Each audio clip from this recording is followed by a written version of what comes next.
Kita mulai melihat bahwa Pak Prabowo sekarang yang semula terus-menerus diupayakan untuk tidak disentuh oleh para pengkritiknya, sekarang mulai diserang. Ditahannya Mas Hasto itu adalah urusan KPK kan? Ya. Pertanyaan saya adalah, kenapa Bu Mega marahnya ke Prabowo? Negosiasi politik, dan politik sebuah negotiations kan mencari kompromi-kompromi kan. Tapi ya batas waktunya memang 23 Desember itu, sejak itu nggak ada cerita lagi, selesai. Dan sampai hari kita ketahui bahwa memang tinggal PDIP ini yang sulit dengan berbagai macam manuver-manuvernya yang juga kita sama-sama sudah tahu gitu ya. Taufik Kimas ini adalah orang yang bisa mengimbangi dan juga memberikan nasihat serta pertimbangan-pertimbangan kepada Megawati. Bagaimana rumitnya membangun satu hubungan antara Prabowo Subianto, Jokowi, dan Megawati.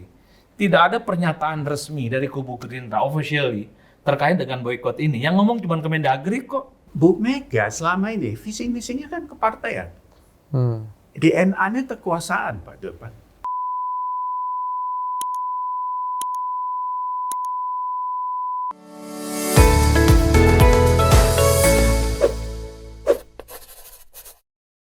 Ya, bismillahirrahmanirrahim. Assalamualaikum warahmatullahi wabarakatuh. Salam sejahtera buat kita semua. Salam juga untuk seluruh para penonton Majelis Antitesis. Selamat datang kepada Bung Ade Armando, Pak Iyas Subiakto, dua-duanya sudah cukup terkenal. Kemudian Mas Adi Prayitno. Ini luar biasa ya.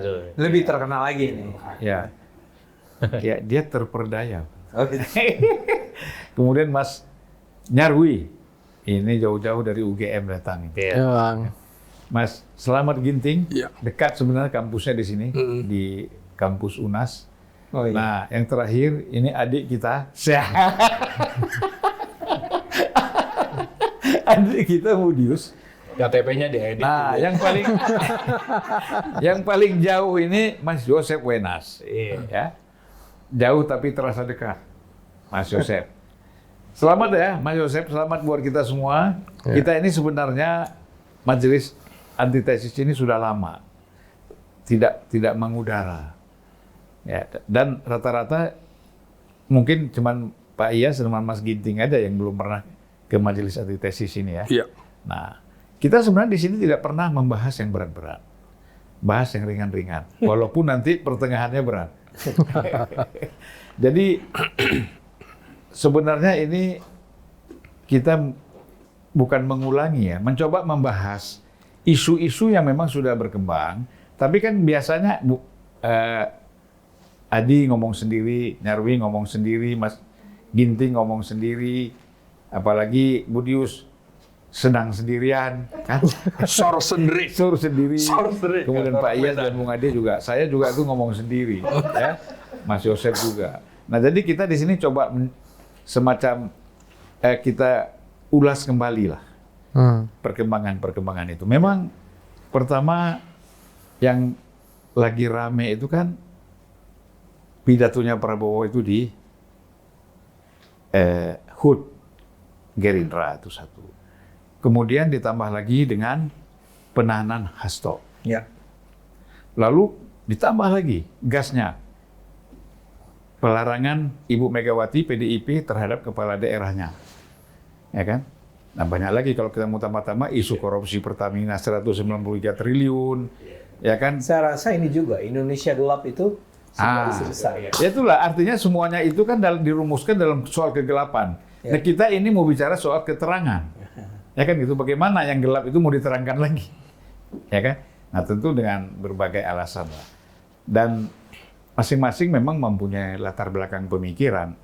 Bisa saja orang mengatakan ini Indonesia gelap, tapi di lain pihak banyak juga yang mengatakan tidak gelap.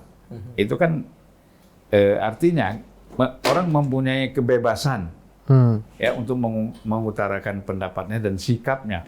Nah, saya mulai dari Bung Ade dulu lah. Silakan Bung Ade. Silakan apa? Apa saja Bung Ade mau ngomong bebas ini. Ya, saya pikir ini sebuah episode yang penting nih dalam politik Indonesia. Ya. Antara lain ini adalah era di mana kita mulai melihat bahwa Pak Prabowo sekarang yang semula terus-menerus diupayakan untuk tidak disentuh oleh para pengkritiknya, sekarang mulai diserang. Ya, kan dalam beberapa bulan terakhir bahkan Pak Jokowi sendiri bilang kan, kalau Pak Prabowo itu nggak akan disakiti. Oke, kalau orang mau ingin menyakiti, yang disakiti saya, kata Pak Jokowi. Ya. Itu pada saat HUT kan. Iya. Tapi segera sesudah itu terjadilah banyak kejadian dalam waktu yang sangat singkat, termasuk Indonesia Gelap, termasuk instruksi dari Bu Mega itu. Dan pada saat yang sama, serangan terhadap Pak Prabowo itu mengemuka secara sangat jelas.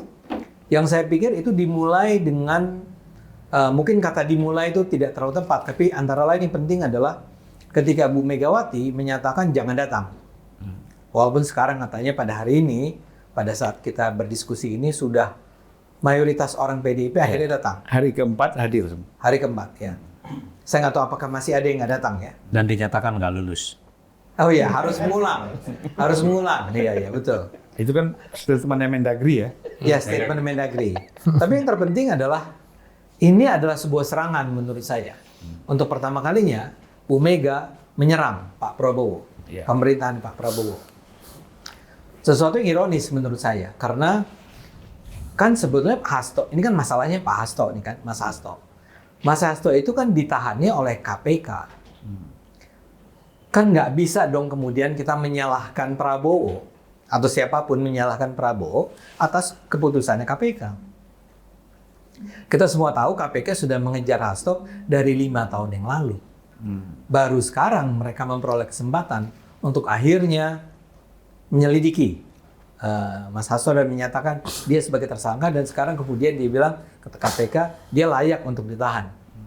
Dengan bukti-bukti yang kalau kita percaya pada KPK nih ya, kan KPK ketika di sidang pra-peradilan kemarin, kita beruntung untuk dapat pengalaman pra-peradilan itu, karena disitulah KPK menyatakan secara cukup jelas kan, bahwa mereka berdasarkan rekap penyadapan yang mereka lakukan, mereka menjadi tahu bahwa Hasto itu memang mengucurkan dana 400 juta untuk menyuap Wahyu Setiawan yang anggota KPU. Itu yang ketahuan ya?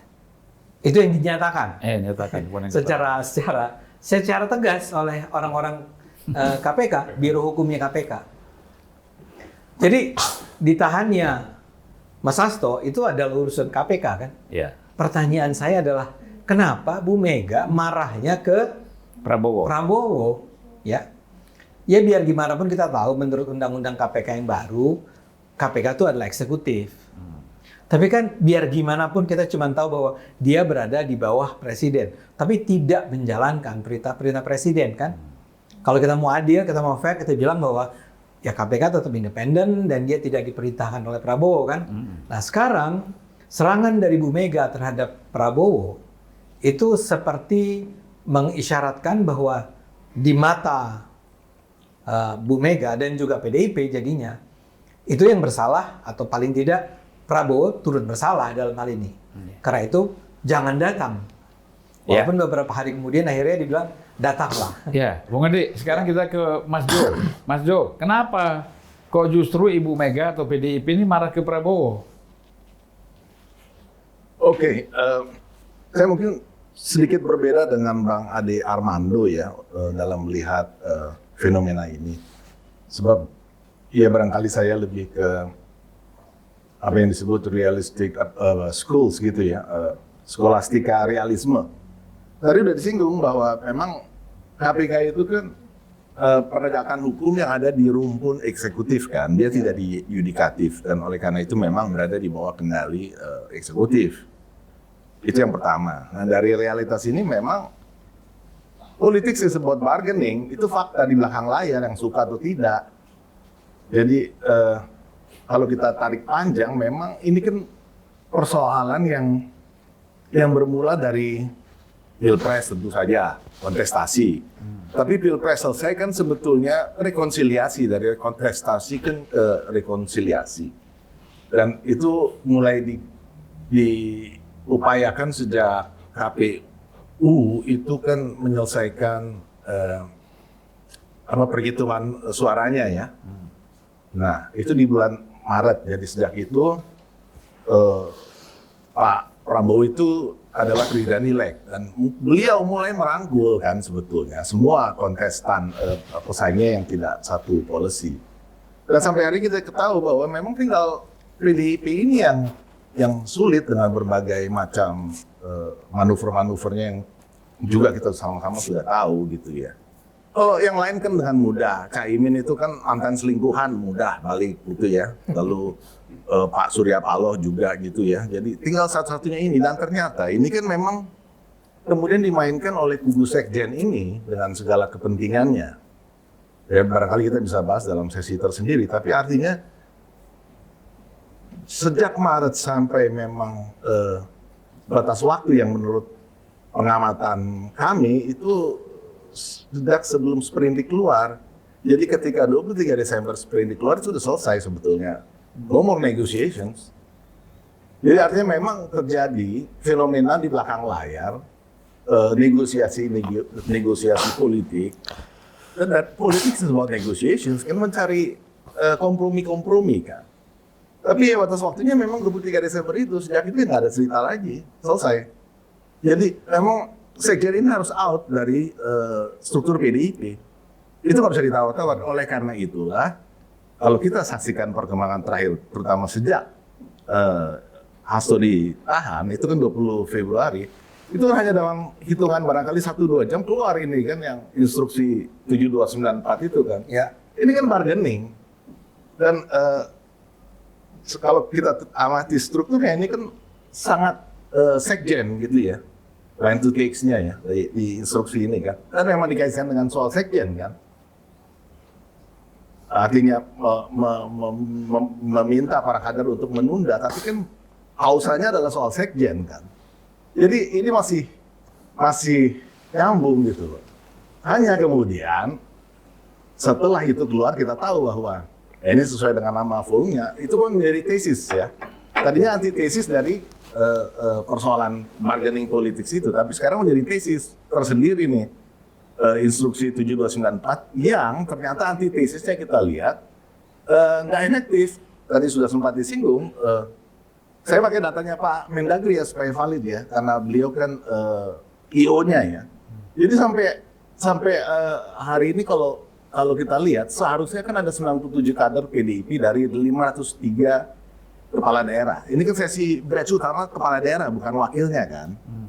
Jadi, tapi kemudian ternyata sekarang per as we speak now itu tinggal 13 kader saja yang masih di luar. Ini yang kelompoknya Wayan Koster. Tadinya kan sempat masih sama-sama di luar antara kelompoknya Pak Pram dengan Wayan, tapi kemudian Pak Pram kan masuk. Yang masih menunggu standby commandos call yang 13 kader ini dari 97 kader yang ada di data Mendagri yang seharusnya ikut di Akmil ini. Jadi 13% kader saja. Jadi saya pikir ini memang antitesisnya mulai kelihatan bahwa instruksi harian ini akhirnya menimbulkan saling semacam perpecahan di dalam PDIP sendiri, terutama kalau kita amati kan sejak instruksi itu keluar 20 Februari bolak-balik elitnya kan ke Teguh Umar kan, dan diantara itu kemudian Pak Pram berangkat ke Jogja dan juga tidak dalam posisi yang definitif bahwa persoalan sudah clear. Bahkan sampai statement terakhir Pak Pram itu kan juga masih menyebutkan kami bisa bertanggung jawabkan. Kalau segala sesuatu sudah clear kan nggak perlu ngomong itu. Jadi memang ada sesuatu di internal yang belum clear benar. Sejalan dengan itu ternyata perkembangan di Akmil sekarang tinggal 13 kader saja yang masih di luar. Oke, Mas Jo, aku ke Pak Ginting dulu, Mas Ginting, Ya. Bung Ginting. Ini kan begini, sebenarnya yang namanya retret ini ya, ini kan bukan rangkaian dari policy, kan, dari pemerintah. Ini kan sebenarnya suatu semangat untuk membangun kebersamaan agar lahir sinergi ya di antara sesama kepala daerah ini dengan pemerintah pusat kan gitu. Nah, yang jadi masalah ketika Mendagri mengeluarkan satu statement bahwa ya mereka boleh aja ikut, tapi nanti tidak lulus. Nah, ini apa ini maksud tafsirnya ini? Ya, ini menarik ya kasus ini rentetannya panjang. Saya ingin menjelaskan dulu soal posisi Hasto ini. Karena dalam sejarah PDI maupun PDI Perjuangan, itu belum pernah ada sekjen sampai 2 kali. Kecuali Alex Litai ya, dari 93 sampai 98, dilanjutkan dalam proses PDI menjadi PDIP, 98 sampai 2000. Selanjutnya 2000 sampai 2005 itu kan Sucipto. Kemudian 2005-2010 itu Pramono. Kemudian 2010-2015 Cahyokumolo. Nah, 2015 sampai 2025 ini Hasto. Yang menarik adalah sekjen ini bisa dibilang posisi nomor 1 atau posisi kedua atau bisa dibilang 1,5. Nah, dalam cerita PDIP itu belum pernah kebetulan Hasto ini menjadi sekjen di saat sudah tidak ada Bang Taufik Kemas. Wafat 2013. Taufik Kemas ini adalah orang yang bisa mengimbangi dan juga memberikan nasihat serta pertimbangan-pertimbangan kepada Megawati. Nah, sepeninggal Taufik Kemas ini sudah tidak ada lagi. Sehingga posisi Hasto ini seperti orang nomor 1,5. Begitu kuat Hasto, bahkan kalau kita lihat, ini Hasto ini adalah faksi yang keras di PDIP, kontranya dengan Jokowi, kontranya dengan Prabowo, dan ini kemudian berimbas mengapa Megawati begitu reaksioner ketika Hasto ditahan.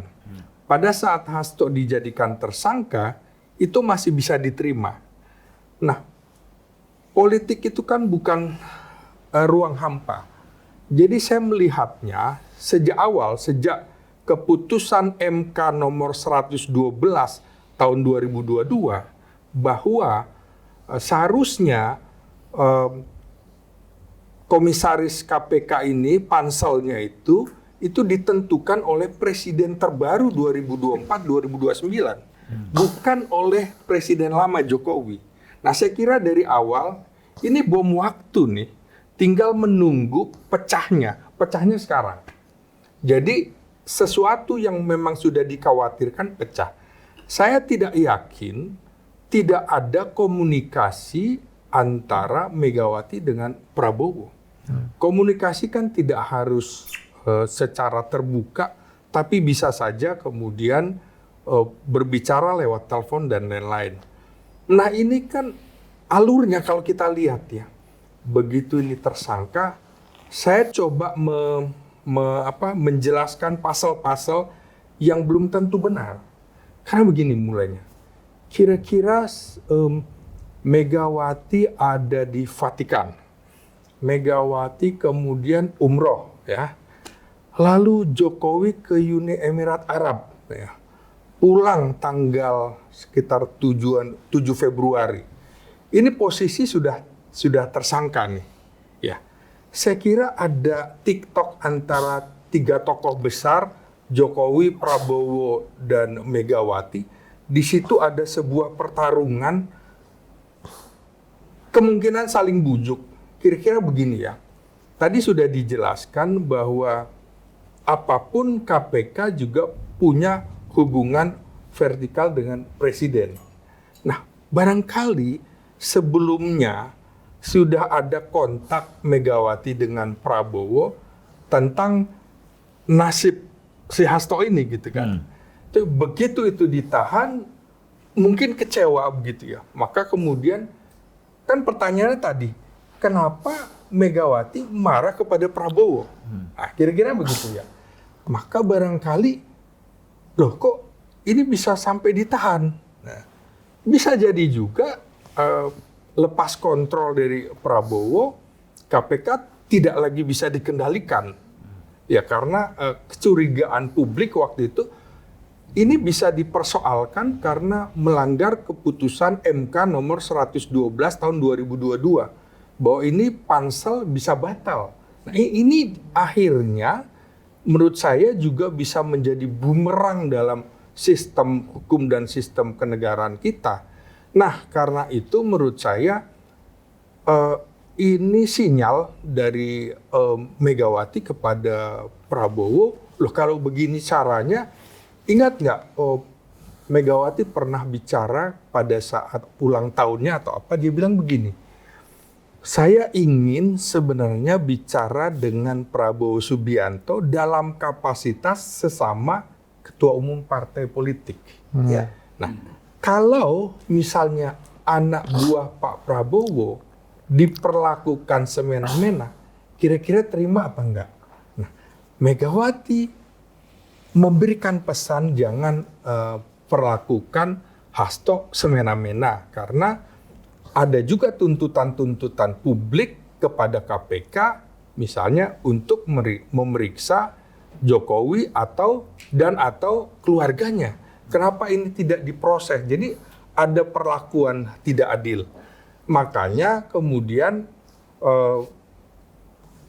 Pramono Anung yang dianggap sebagai utusan Megawati sampai datang ke Magelang, posisi 2 km dari kampus Akademi Militer, negosiasinya menurut saya gagal. Pramono gagal membawa pesan, tidak terjadi konsensus di situ. Berarti harus ada orang lain yang kemudian bisa menjembatani kepentingan PDIP, kepentingan pemerintahan Prabowo, dan juga barangkali dengan KPK. Maka menurut saya pertarungan ini belum selesai. Makanya disisakan sekitar 13 orang yang belum masuk. Belum masuk ya. Posisi yang segaris dengan Wayan Koster. Nah, ini kita masih menunggu proses pra-peradilan yang kedua yang akan diajukan oleh PDIP soal Hasto ini. Jangan-jangan ini terjadi deal-deal yang kemudian Hasto dimenangkan segala macam. Jadi ada pertemuan. Gimana pun juga menurut saya pemerintahan Prabowo berkepentingan sekali terhadap PDIP yang memiliki 110 kursi lebih, 110 kursi di parlemen, dan kalau satu orang saja bersuara, 120 orang, bisa luar biasa. Dan ini ancaman, karena bagi Prabowo itu 1000 kawan terlalu sedikit, 1 lawan kebanyakan. Walaupun sebenarnya dalam kehidupan itu naif ya, mana mungkin orang suka semua dengan kita, ada juga nggak suka gitu kan. Bang Ade aja banyak suka, yang nggak suka juga kan. Nah, jadi menurut saya kita masih menunggu dalam sepekan terakhir ini ya, deal apa yang akan terjadi sambil menunggu proses pra-peradilan tanggal 3 Maret ini. Nah, jadi ini masih menarik. Lalu menurut saya juga pemerintah dalam hal ini Mendagri, kan dia membuat pernyataan bahwa akan ada pembekalan dari mantan presiden. Nah, tapi kan tidak disebutkan siapa mantan presiden ini. Nah, apakah PDIP juga mau kalau kemudian pembekalan dari Jokowi gitu kan? Apakah juga PDIP atau yang lain mau kalau pembekalannya dari SBY dan lain-lain? Tidak jelas ini. Jadi saya kira ada komunikasi yang tidak sensitif yang dilakukan oleh pemerintah. Sebut aja siapa. Ya gitu. begini, politik itu memang serba tidak jelas. Nah, Pak Iyas ini yang harus menjelaskan. Silakan Pak Iyas. Kalau saya boleh nawar yang lain, Pak. Oh gitu. Karena saya pikir ini alurnya biar sama dulu. Karena saya kan praktis di sini duduk sebagai orang awam. Ini kan masih ke PDIP nih, Mbak. Oh Nah, nanti gitu. saya akan bicara dengan versi yang lain. Ya. Kalau tadi di sini ada episode, mungkin saya pakai dramanya saja lah. Gitu ya. Waduh. Ini bantahan-bantahan lagi nih. Penolakan-penolakan lagi. Ah. Tapi nggak apa-apa lah. Biar alur aja. Iya, bebas saja. Mungkin saya ke Adi Prayitno dulu lah. Apa bang? Apa aja, Adi ini. Ada nih. Biasanya kan ditanya ya. Adi ini apa aja dia ngomong enak rasanya. Iya. Silakan. Kalau saya selalu ingin memulai dari bagaimana rumitnya membangun satu hubungan antara Prabowo Subianto, Jokowi, dan Megawati. Jadi memang titik gempa bumi politiknya diawali dari situ, Bang. Kenapa begitu? Dulu memang banyak sekali pihak-pihak, terutama pihak yang kalah pilpres, pihak-pihak yang kritis sebenarnya sangat berharap betul bahwa Prabowo Subianto itu menalak tiga Pak Jokowi. Jadi Pak Jokowi setelah tak jadi presiden, ya dianggap bukan siapa-siapa, dikucilkan, dijauhi, dan seterusnya, dan seterusnya. Tapi kan harapan itu hampa setelah dalam hari ulang tahun Gerindra yang ke-17 kemarin itu Prabowo Subianto saya kira memberikan panggung yang cukup luar biasa ke Jokowi. Ini mungkin pertama kali dalam sejarah di mana non partai, non kader diberikan panggung dan memberikan satu statement yang cukup luar biasa. Pak Jokowi. Artinya apa? Bagi pihak-pihak yang ingin berharap supaya Prabowo Subianto itu membuang Jokowi dalam konteks ini, itu patah hati, itu harus diakui. Patah hati betul. Saya menyebutnya saat itu adalah hari patah hati nasional. Karena pada saat yang bersamaan, kalau mau jujur, publik juga berharapkan sebenarnya supaya Prabowo Subianto ini kan menjauhkan dirinya dari Megawati, menjauhkan dirinya dari PDIP, yang notabene-nya adalah rival politiknya di 2024. Tapi di sambutan itu juga, Prabowo Subianto merasa tidak nyaman, tidak happy kalau Megawati itu dijelek-jelekkan. Yeah. Nah, saya menyebutnya ini hari patah hati nasional. Karena dulu kan ada kesan bahwa Jokowi tak lagi jadi presiden, dikucilkan. Begitupun misalnya Prabowo menjaga sikap dengan PDIP yang jelas-jelas ini akan menjadi sandungan politik sebagai oposisi. Tapi di forum yang spektakuler, di hari ulang tahun Gerindra yang ke-8, semua orang bagi Prabowo Subianto itu adalah kawan dan semuanya sama. Semuanya dipuji, semuanya diberikan apresiasi. Mulai Soekarno, kemudian Soeharto, kemudian Habibie, Gus Dur, Megawati, dan seterusnya, dan seterusnya. Artinya memang secara umum kita melihat bahwa mazhab politik dari Prabowo Subianto itu adalah mazhab persatuan dan kegotong royongan. Jadi kalau berharap Prabowo Subianto memusuhi Jokowi itu nggak mungkin. Jadi pendukung-pendukungnya PDIP, pendukungnya Anies, pendukungnya Ganjar, yang 26%, yang 16%, jangan harap dulu. Begitupun dengan pendukung-pendukungnya Pak Jokowi, yang berharap supaya Prabowo ini memusuhi PDIP, memusuhi apalagi Megawati, nanti dulu. Itu nggak mungkin bisa dilakukan oleh Prabowo Subianto. Karena dalam satu teori politik dan ekonomi, pertumbuhan ekonomi, investasi itu akan muncul secara signifikan kalau stabilitas politiknya kondusif. Jadi sedikit saja ada kerikil, ada resistensi, ada perlawanan, ada demonstrasi, maka soal keinginan menumbuhkan ekonomi itu akan menjadi hambatan. Orde Baru memiliki mazhab yang sama. Makanya kemudian Orde Baru itu kan relatif menyederhanakan. Partai disederhanakan, gerakan politik disederhanakan, kelompok-kelompok Islam itu hanya boleh beribadah, tapi soal gerakan politik dia dibatasi. Per hari ini kita melihat mazhab stabilitas politik itu adalah dianggap sebagai kunci bagaimana pertumbuhan ekonomi 7-8% itu bisa terjadi di masa-masa yang akan datang. Termasuk misalnya bagaimana Prabowo itu kan meniadakan supaya tak ada lagi partai-partai politik yang jadi oposisi. Even PDIP sekalipun dirangkul. Sekalipun PDIP agak sedikit goyang-goyang, nakal dikit, kemarin misalnya boykot retreat, tapi ingat, banyak yang tidak tahu sebenarnya PDIP dalam banyak hal sudah kerjasama dengan Prabowo. Contohnya adalah Undang-Undang MD3 nggak diotak-atik kok. Bisa kita bayangkan kalau Undang-Undang MD3 itu diotak-atik, itu kan sebagai bentuk bagaimana hubungan Gerindra dan PDIP nggak baik-baik aja. 2014 Prabowo saat itu lagi nggak akur dengan PDIP. Dan terbukti Undang-Undang MD3 direvisi, yang saat itu mesti yang jadi ketua DPR adalah Puan nggak jadi tuh barang. Itu satu. Jadi Marzuki Ali. Betul. Artinya apa? Alat-alat kelengkapan Dewan DPR periode 2024-2029 per hari ini juga diisi oleh kader-kader penting yang dimiliki oleh PDIP. Ya. Jadi totally ini yang saya sebut sebagai mazhab politik yang kemudian memang kelihatan sekali bagaimana Prabowo Subianto ingin meniadakan resistensi, meniadakan semua persoalan dan meniadakan semua perlawanan-perlawanan politik. Termasuk saya menduga, jangan-jangan memang pemecatan menteri yang terkait dengan pendidikan tinggi dan riset teknologi itu dipecat sebagai obat dari demonstrasi yang dilakukan oleh mahasiswa. Jadi demo mahasiswa itu kan salah satu kemarahannya adalah karena ada informasi yang disampaikan secara terbuka oleh menteri saat itu akan berdampak pada kenaikan SPP. Misalnya bantuan operasional untuk pendidikan tinggi itu di stop. Itu artinya biaya akan mahal, UKT akan mahal, SPP akan mahal. Turunlah demo itu dengan informasi-informasi yang disebut dengan Indonesia Gelap. Tentu Prabowo sebagai presiden nggak happy kalau ada resistensi.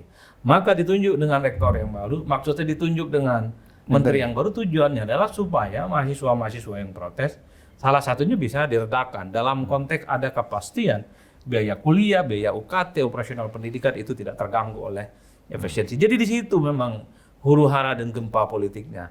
Nah, yang kedua yang saya lihat per hari ini, tentu orang melihat ini pertama kalinya memang PDIP itu melakukan protes dan resistensi, termasuk boykot terhadap retreat Prabowo. Kalau mau jujur sebenarnya, tidak ada pernyataan resmi dari kubu Gerindra officially terkait dengan boykot ini. Yang ngomong cuma Kemendagri kok. Ini menegaskan betapa Gerindra itu, Prabowo Subianto itu ingin berupaya supaya ada kompromi politik yang tidak tampak ke permukaan. Supaya persoalan boykot retreat ini terjadi secara smooth dan tidak ada apa-apa, Bang. Makanya tidak mengherankan yang ngomong kan Pak Tito, Pak Bignani. Tak satu pun kader Gerindra, biasanya Pak Dasko yang ngomong. Yang kemudian bicara tentang boykot ini, yang ngomong Kemendagri, yang ngomong adalah Jubir, yang ngomong PCO, yang ngomong itu adalah Wamen. Saya menduga jangan-jangan memang ada upaya kompromi di belakang layar supaya PDIP tak lagi memboikot soal retreat ini. Karena apapun judulnya, Bang, ketika ada retreat kemudian diboikot oleh PDIP, kepala-kepala daerahnya nggak boleh ikut, ini kan sama halnya mempermalukan presiden. Ini sama halnya mempermalukan pemerintah. Kenapa dipermalukan? Ini program kok nyata, anggarannya jelas 13M. Dan ini ketika tiba-tiba ada partai politik ngebeblelo yang dulu mengaku teman dan sahabat tiba-tiba ngebangkang. Ini yang saya kira harus ada upaya-upaya yang kelihatan memang tidak kelihatan konfrontatif. Saya menduga upaya untuk bagaimana tiba-tiba PDIP yang awalnya menolak tiba-tiba ikut di hari ketiga retreat. Itu pasti ada pembicaraan di belakang panggung yang tidak terendus oleh publik. Enggak gampang melunakkan sikap politik Megawati itu, Bang. Abang juga tahu lah bagaimana ketua umum partai ini yang satu ini kan dendam politiknya ke orang-orang yang kemudian memang tidak sehati dan seiman. Jadi ini akan menjadi titik kunci sebenarnya bagaimana hubungan politik antara Megawati khususnya dengan Prabowo Subianto ke depan akan diuji terkait tentang retreat. Nah, tapi karena retreat ini secara perlahan sudah dihadiri oleh kader-kader PDIP, mungkin di masa-masa yang akan datang akan kelihatan bagaimana sikap kompromi politiknya. Kalau bicara tentang internal PDIP memang cukup membelah kok. Itu sangat kelihatan sekali. Kalau mazhabnya Pak Hasto secara umum itu adalah mazhab yang konfrontatif. Di situ ada Deddy Sitorus, kemudian ada Adian Apitupulu dan seterusnya. Memang sangat kelihatan sekali style politik mereka ingin berada di luar kekuasaan, masih nyalak dan agresif. Sementara kalau kita melihat wajah lain di internal PDIP, wajahnya Puan Maharani adalah wajah yang lebih toleran dan inklusif dan sama sekali tidak pernah nyerang Jokowi. Sejak Pilpres 2024, Puan Maharani dan barisan politiknya, di situ ada komandan Korea, tidak pernah sama sekali nyerang Pak Jokowi. Dan di acara Danantara itu, Puan duduk di sebelah Jokowi dan sangat akrab. Dan saya mendengar persis ya, dan ingat ketika komandan Korea itu mengatakan, kita jangan pernah memusuhi orang yang baik. Itu satu statement yang sebenarnya disampaikan secara terbuka, bahwa tidak mungkin PDIP itu memusuhi orang sebaik Jokowi versi. Bukan jangan memusuhi orang yang baik aja, yang berduit juga. Itu judulnya. Biasanya Pak Acul itu kan ngomong dua hal, jangan musuhi orang baik dan jangan lawan orang cantik. Biasanya kayak gitu tuh, Pak. Tapi yang muncul terkait ini adalah dua faksionalisasi di internal PDIP per hari ini menurut saya itu sangat kuat ditangkap oleh publik. Tinggal ke depan menuju Kongres PDIP yang kesekian kalinya, kira-kira siapa yang lebih kuat mempengaruhi opininya Bu Megawati? Itu yang paling penting nih. Mazhab oposisi atau mazhab akomodasi. Tapi satu hal yang jelas, kalau saya membaca strategi dan komunikasi politik secara umum, sikap politik yang agresif, temperamental, menyerang, membabi buta, terlampau misalnya sibuk mencari kesalahan orang, itu kontraproduktif, Pak. Terlampau tidak disukai oleh publik dan pemilih kita. Kita tahu nanti di 2024 ada sekitar 65% pemilih muda umurnya 17 sampai 40 tahun. Ini jumlah market politik yang cukup besar, di mana gaya politik mereka itu adalah gaya politik yang santuy itu. Gemoy-gemoy, joget-joget, ngomongnya nggak petentang-petenteng, ngomong yang baik-baik.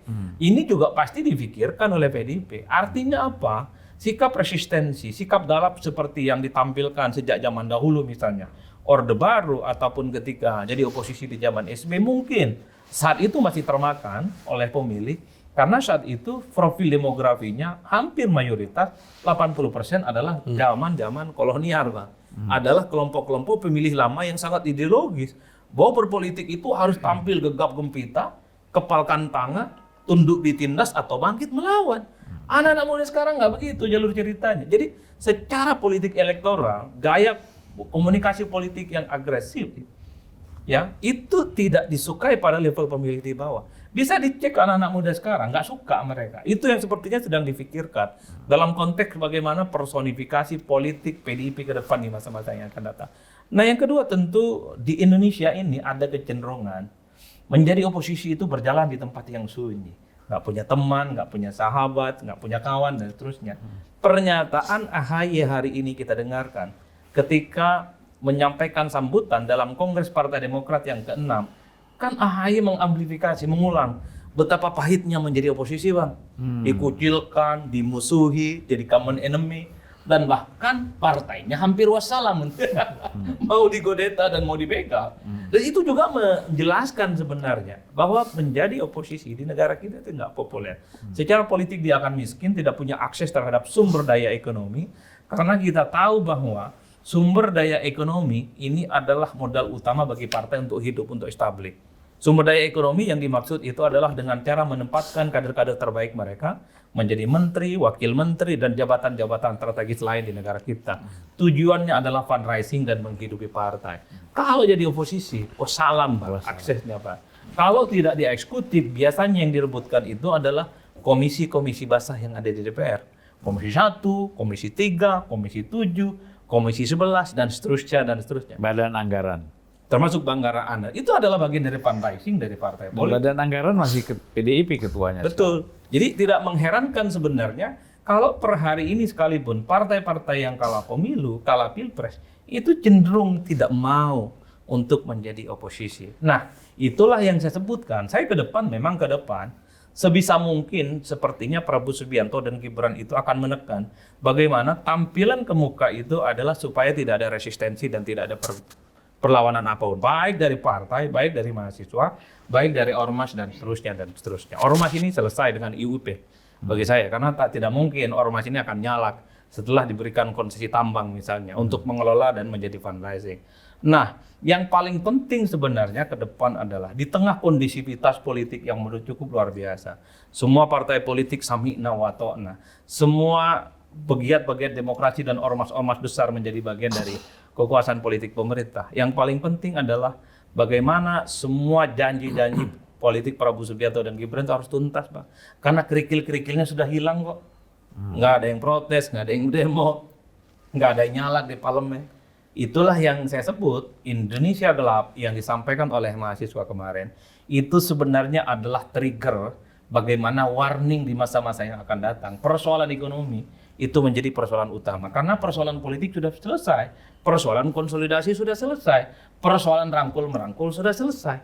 Persoalan sharing power sudah selesai. Siapa yang tidak dapat kekuasaan di negara kita per hari ini? Ormas dapat. Ya enggak? Apa namanya? Partai politik dapat, kekuasaan sudah dapat, dan terusnya. Kampus. Maka kampus direvisi, tidak. Ya, karena ini kita juga yang nolak, Bang. Nanti kita sibuk nyari tambang lagi timbang bikin jurnal. Kan? Jadi itu yang saya sebutkan. Okay. Jadi Saya memaknai Indonesia gelap termasuk tagar kabur aja dulu. Ini semacam tantangan sebenarnya kepada pemerintah bahwa persoalan kemiskinan, persoalan kesejahteraan termasuk soal tenaga kerja itu mestinya tuntas di era ini untuk 5 tahun. Apalagi kemarin kita melihat bagaimana Danantara itu kemudian diluncurkan sebagai upaya badan investasi supaya kita tidak tergantung ke asing. Secara substansi kita oke, kita senang. Yang terfikir itu seperti Temasek yang ada di Singapura yang bisa invest di dunia luar, Bang. Tapi kan kita ngeri juga, Bang, soal trust ya, bagaimana mengelola lembaga. Kita khawatir misalnya seperti 1M, M1DB seperti di Malaysia. Itu kan juga jadi bancakan mantan Perdana Menteri, itu nggak bisa dibantah. Apalagi pada saat yang bersamaan kan kita melihat begitu banyak dana-dana besar di negara kita ini bukan hanya inefisiensi, tapi korup. Jiwasraya, Asabri, dulu ada Bulog yang katanya ini untuk mengelola stabilitas pangan, tapi pangan kita disparitasnya tinggi, justru impor. Dulu BLBI untuk menyuntik bagaimana bank-bank dan perbankan itu yang mau kolab tidak kolab ternyata juga dikorup. Itu kepercayaan publik yang mesti dirawat. Karenanya ketika ada Danantara yang ini diikhtiarkan supaya bagaimana pertumbuhan ekonomi dengan cara mengalokasikan dana 15.000 triliun untuk sustainability development harus dikawal, Bang. Ini duit banyak kok, ini duit rakyat kok. Ini menyangkut kepercayaan publik soal itu yang saya sebutkan ekonomi harus menjadi tuntas di masa-masa yang akan datang. Kita inilah salah satu pengawalnya kan gitu. Ya. Mas Nyarwi, silakan Mas. Banyak sekali apa yang sudah disampaikan Mas Adi, mulai dari Bung Adi tadi, terus Bung Ginti. Saya kira bisa diperdalam lagi oleh Mas Nyarwi ini. Ya. Bukan Nyarwi ya. Iya. Panggilan saya Nyarwi. Nyarwi. Iya, Bang. Nyarwi Ahmad. Saya mulai dulu dari barangkali dimulai dari partai ya, Bang ya. PDIP. Saya lihat begini ya, Bang. Ini sebenarnya perlu menjadi kesadaran kolektif elit ya. Perlu dipilah dan dibedakan antara politik kepartean, politik dalam pemerintahan, politik dalam konteks kenegaraan dan kebangsaan, dan satu lagi politik elektoral. Nah itu mestinya dipilah. Jadi ketika bicara soal pengelolaan pemerintahan, contoh retreat itu ya, itu kan dalam pengelolaan pemerintahan. Ya pemerintahan di undang-undang pemerintah daerah jelas ya, kewenangan Kemendagri misalnya sebagai pembina dan seterusnya.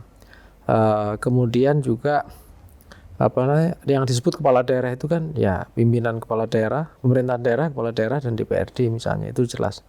Itu dalam konteks pemerintahan. Nah, sementara gitu ya, apa yang kalau disimak tadi penjelasan Bang Ginting juga, ini kan dinamika di dalam kepartean.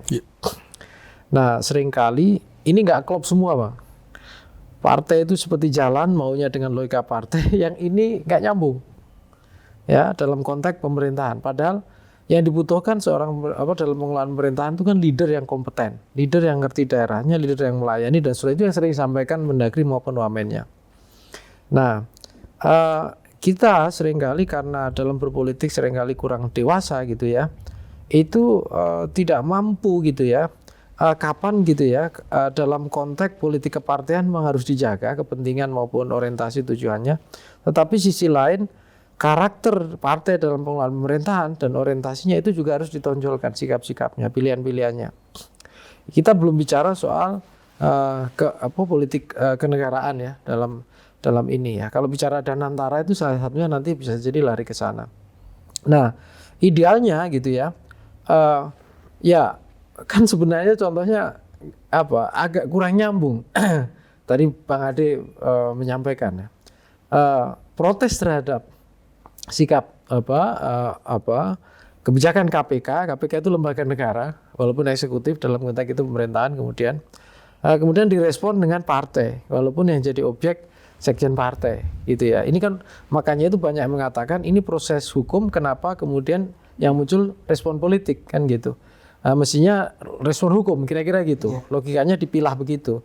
Nah, tentunya kalau menurut saya kalau mau katakanlah meningkatkan marwah partai, menjaga militansi dan seterusnya ya, instrumen-instrumen partai itu bisa digunakan tapi tidak dalam konteks itu. Makanya dugaan saya Nah, di sini saya setuju dengan Bang Ginting ya. Pasti di dalam itu ada dinamika dan faksionalisasi. Tadi Mas Jo juga nyinggung. Kenapa misalnya kubunya Mas Pram udah ikut gabung gitu, yang Pak Wayan Koster masih di luar, kira-kira gitu kan gitu. Pasti ada dinamika ini Bang. Belum lagi yang ada di DPR gitu kan.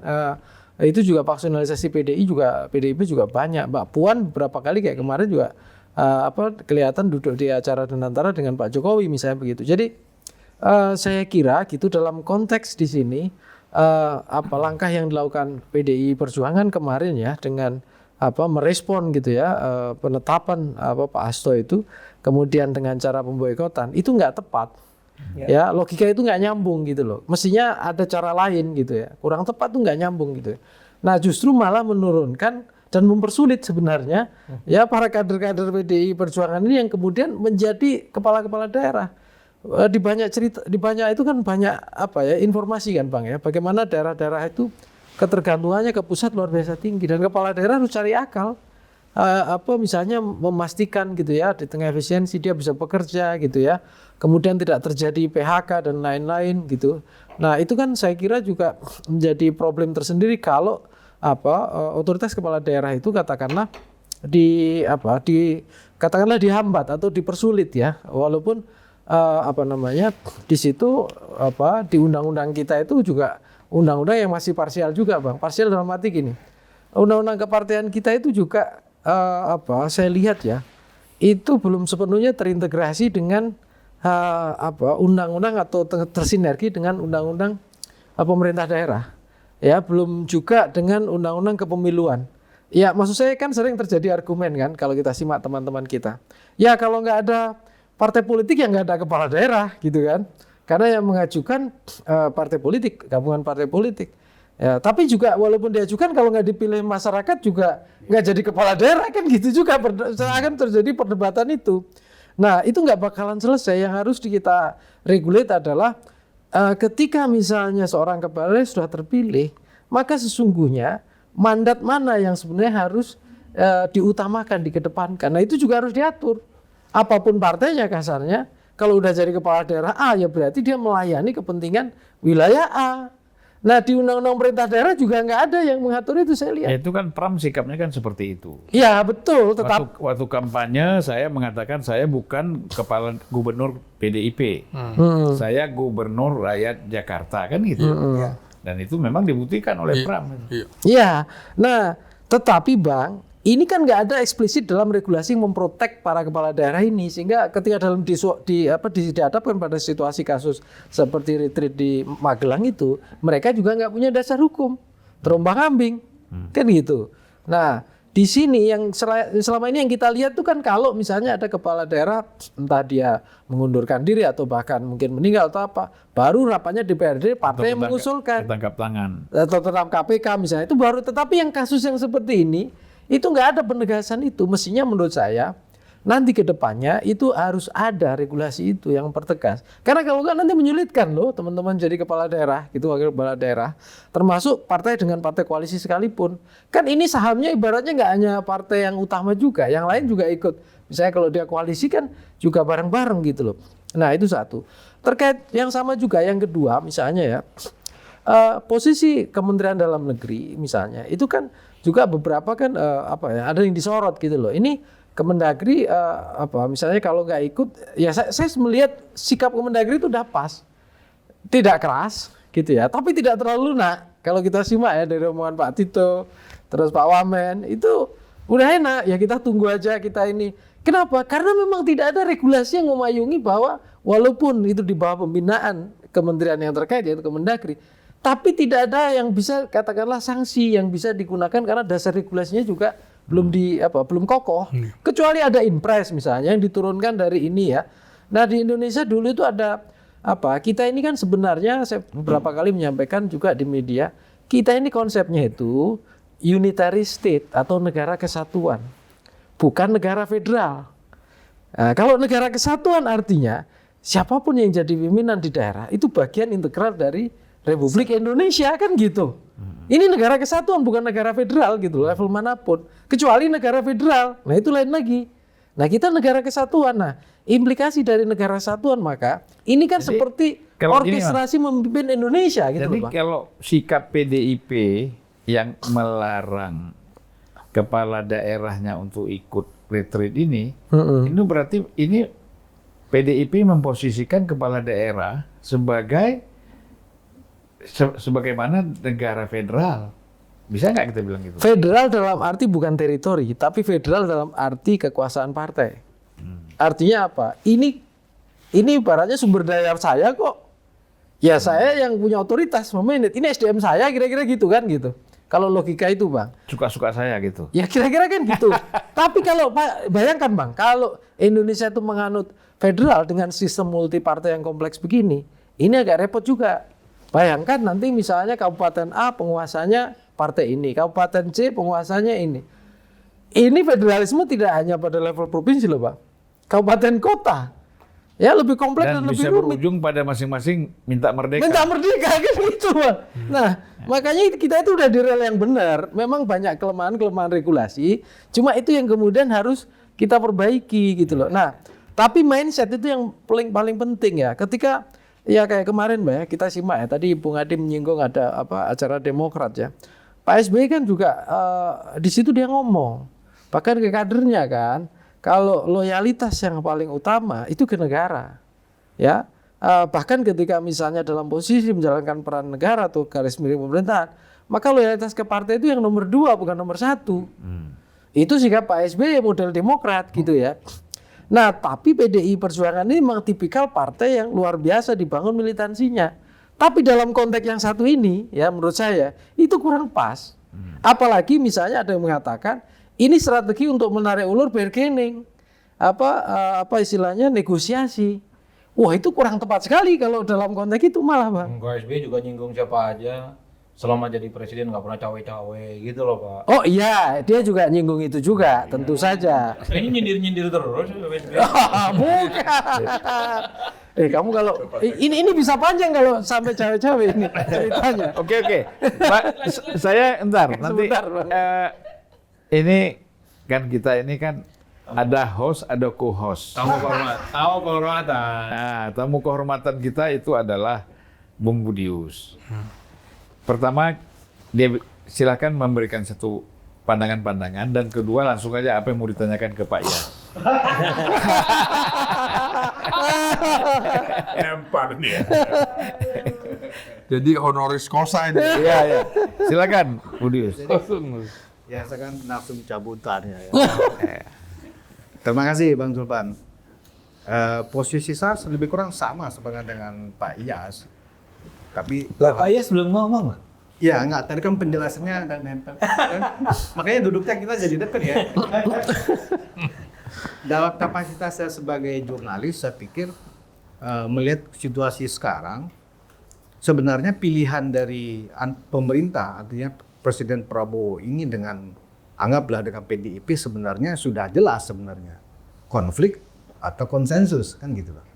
Nah dari yang sampai hari ini tercermin sebenarnya yang dipilih oleh Bu Mega adalah konflik gitu loh.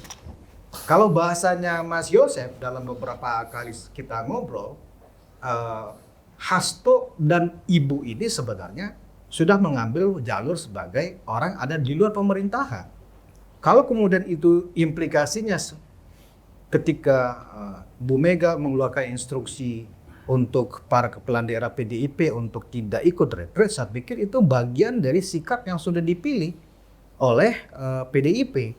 Makanya ketika terjadi penolakan itu, Presiden Prabowo, Gerindra juga tidak mengeluarkan statement gitu loh. Nah artinya apa? Kita juga saya pikir tidak perlu juga untuk terlalu membuat dikotomi ini. Bahwa seluruh partai yang diinginkan oleh Presiden Prabowo kalau bisa konsensus. Ya keinginan Presiden Prabowo kan sudah diterjemahkan dalam banyak cara, tapi ternyata tidak menemukan jalan, ya kan? Nah, terkait dengan apa yang tadi disampaikan Bung Ginting, sebenarnya sudah ada komunikasi, kan komunikasi tidak harus bertatap muka, bisa dengan cara lain. Saya 1,5% tidak sama dengan pendapat Bung Ginting. Saya yakin sekali dengan kondisi sekarang sebenarnya pertemuan itu tidak ada dan tidak akan pernah ada kalau situasi dan sikap Ibu Mega seperti ini. ya kan? Kita sama-sama mengikuti ketika Pak Prabowo sudah bergabung bersama Pak Jokowi di pemerintahan sebelumnya sampai sekarang. Sebenarnya Prabowo itu sudah bersepakat bahwa bagaimana kita ini bersama-sama secara bangsa bersatu, menghindari perbedaan-perbedaan. Bahwa kemudian PDIP sudah mengambil sikap untuk berbeda, harusnya nggak perlu lagi juga kita anggap sesuatu yang aneh. Biarkan aja PDIP dengan jalannya. Bahkan banyak kelompok civil society justru berharap jangan sampai semuanya masuk ke kabinet, jangan sampai semuanya ini menjadi bagian dari pemerintah. Biarkan aja PDIP dengan jalannya sendiri. Toh PDIP selama ini kan sudah juga berpengalaman sebagai oposisi, pernah 10 tahun. Itu sama kayak seperti Orde Baru. Biarin aja di Aceh dan di Jakarta P3 yang menang. Seolah-olah kita demokratis. Ya. Jadi dengan PDIP ada di luar, kita seolah-olah demokratis. Jadi ini. Ya, kita langsung Pak Iyas ya. Silakan Pak Iyas. Iya. Saya nyambung dikit obrolan tadi. Terima kasih Pak Julpan. Nanti saya keluar dari situ. Jadi kalau kita bicara PDIP ini masih seru kan. Tapi kan rentetannya panjang. Tadi di sini bilang soal episode dan sebagainya. Sebenarnya partai politik itu kalau saya lihat ya, saya orang awam Pak Julpan. Jadi itu semua punya drama sendiri-sendiri. Cuma yang seru sekarang ini, karena judulnya kan seru. Di buku dizolimi gitu kan. Makanya jadi ramai seperti ini. Nah, kalau dari statement Mas Adi tadi, bahwa dari awal memang Pak Prabowo, kita tahu semua, Pak Prabowo ini kan pengennya guyup. Makanya dari begitu selesai dilantik atau selesai menang, kita urus bareng-bareng negeri ini. Yang nggak mau, ya nggak ganggu. Kan statementnya gitu. Artinya itu sudah dalam. Jadi kalau sekarang ada PDIP yang tantrum seperti itu, ya... Bahasa anak sekarang tantrum Pak Iyas?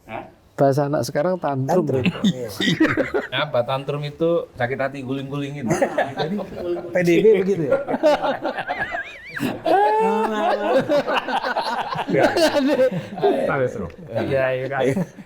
Sesuatu yang nggak dapat yang dia inginkan. Nah, ini kan panjang sebenarnya kalau kita ikuti dari mulai Pak Jokowi mulai pecah ya.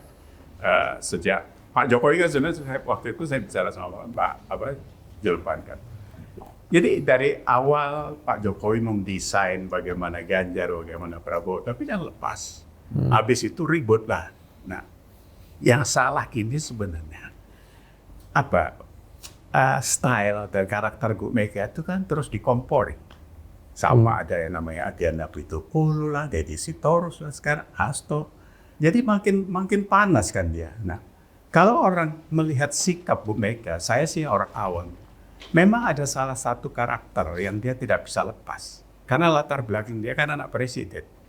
Yang tidak bisa dibantah maunya. Kan kalimat petugas partai, saya tadi ngomong dengan Mas Sahal, bahwa tanggal 6 Agustus 2023 saya itu dipanggil Hasto. Entah dapat dari mana, dan nomor saya Deddy Sitorus telepon saya. Pas waktu itu saya mau ke Blitar, saya kan selalu nyekar ke Bung Karno. Nah, ketemu di Sultan Syahrir, itu yang dipamerkan ke saya itu kan soal struktur partai. Karena waktu itu saya keras Mas nulis soal, saya tidak setuju soal petugas partai. Iya. Dijelasin nama saya kan ada 59 jenderal, ada sekolah partai dan sebagainya. It's okay, saya bilang. Itu kekuatan PDIP nggak bisa dibantah. Tapi dalam konteks kalimat itu perendahan terhadap presiden yang dipilih rakyat.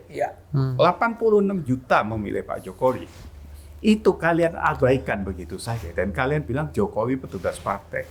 Apalagi dikasih di kursi kecil, di video Puan. Terus kasihan deh Pak Jokowi kalau nggak ada PDIP. Kalimat-kalimat yang luar biasa. Saya bilang saya dari dulu nggak pernah milih PDI, saya bilang sama Hasto. Jadi kalaupun 2014 saya dukung Jokowi karena saya memang suka sama sosok. Tapi pilih PDIP waktu itu? Oh, milih saya. Iya.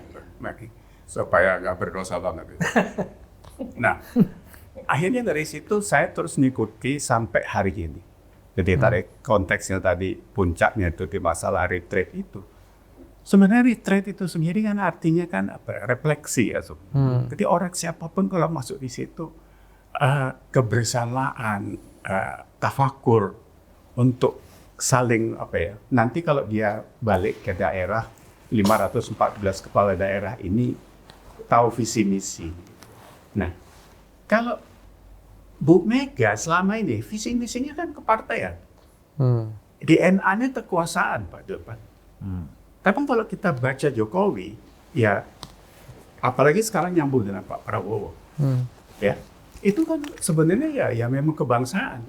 Makanya saya sebut kemarin itu dua kesatria, walaupun sedikit agak jilat kali ya. Bahasa itu buat saya pantas dikasih ke mereka. Nah jadi kalau kemarin itu sampai ribut kayak gitu, sebenarnya kan dimulai dari KPK itu. Begitu Hasto dikesangkakan kan udah ribut. Ada video lah, ada dokumen yang disimpan di notaris Rusia.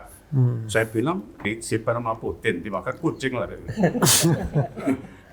Sampai sekarang nggak numpuk.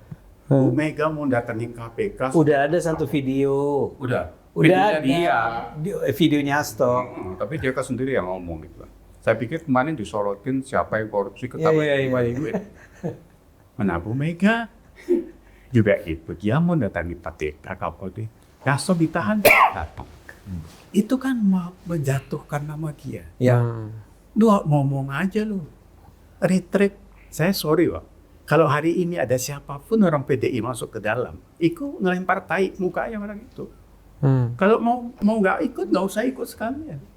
Jadi apapun nanti bargainingnya ya itu urusan belakang. Tapi ini kan maju mundur. Kemarin ngintip di Jogja, kayak apa? Kayak nunggu pisang jatuh. Ya musang ngintip ayam. Musang ngintip ayam. Musang ngintip ayam. Nah, itu dari sisi itu. Saya sebenarnya tidak terlalu tertarik seperti itu karena ini tantrumnya pasti panjang. Saya lebih yang kemarin saya bilang Pak Depan. Pak Prabowo harus betul-betul menyiapkan bagaimana kabinet yang ditambah 14 kementerian itu. Karena ini ngomongnya ya seperti disinggung sama Mas Adi tadi, ini kan 2045 nih. 20 tahun lagi ini mau seperti apa? Nah, sudah TV 2045, 2045. Enggak, itu lain cerita. Oh, lain.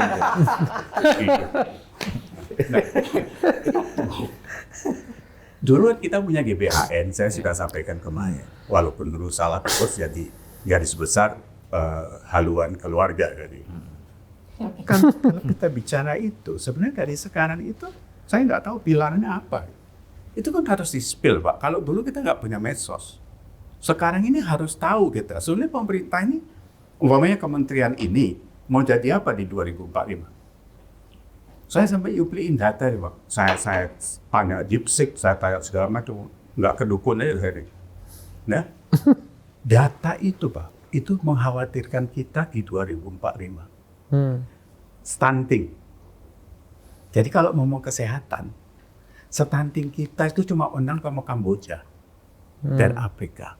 Kita kalah sama Vietnam. Nah, bayangin. Jadi 31% kita ini malnutrisi ya. Kekurangan gizi. Ribut soal sumber daya manusia. Pak Julham tahu. Tadi saya di pesawat saya hitung. Tamatan SMA ke bawah. Itu masih 209 juta. S1 kita baru 12% ini nak dosen. S2, S3 saya ini kita baru 0,6. Ini kalau ditarik sampai 2045, ngobernya berapa? Kemarin saya bicara soal dokter. PBB punya standar 1 dokter 1.000 orang. Kita 0,7. Kita sama dengan Vietnam, dengan Filipina. Malaysia udah 1,8. Malaysia 1,4. Singapura 2,3. Kalau Eropa sudahlah, udah 4 sampai 5. Paling tinggi itu Austria. Jadi 5,3 dokter untuk 1.000 orang. Mau ngejar itu dengan 12.000 dokter lulusan kita nggak bisa ke arah kualitas. Kalau itu bisa dipertahankan, itu bisa kecapai nanti di 1,4 dokter untuk 1.000 orang di 2045. Tapi posisinya Pak Jopan, antara Indonesia Timur dengan Barat, sekarang ini, 78% populasi kita di Barat, 22% di Timur. Orang Indonesia Timur mau ketemu dokter itu 1:13.000. Jadi kalau pacaran sampai beranak 3 baru ketemu dokter. Di sini kita 7 untuk 10 nih. Ini bagaimana distribusi ini menempatkan dokter ini bisa Anak saya dokter, tapi begitu dengar Papua, setengah mati dia bagaimana caranya menghadapi alam Papua itu. Dan itu semua dokter. Di sini 4 dokter 1 puskesmas. Papua 1 dokter 4 puskesmas. Terbaliknya tuh adik. Nah, jadi kalau kita bicara tadi balik lagi ke PDIP lagi tantrum dan semua partai Pak Prabowo seperti itu dan Antara dan sebagainya, mereka ini tidak melihat itu. Mas Adi, Mas Nyarwi, Ya. Bung Ginting, Siap, Pak Budius, Pak Ade, terima kasih. Terima kasih. Ya, mudah-mudahan apa yang kita diskusikan ini cukup bermanfaat, terutama buat para pengambil keputusan dan kebijakan, Ya. agar rakyat kita ini tercerahkan dan rakyat kita nasibnya berubah. Amin. Terima kasih. Ya. Assalamualaikum warahmatullahi wabarakatuh. Salam. Waalaikumsalam warahmatullahi wabarakatuh. wabarakatuh.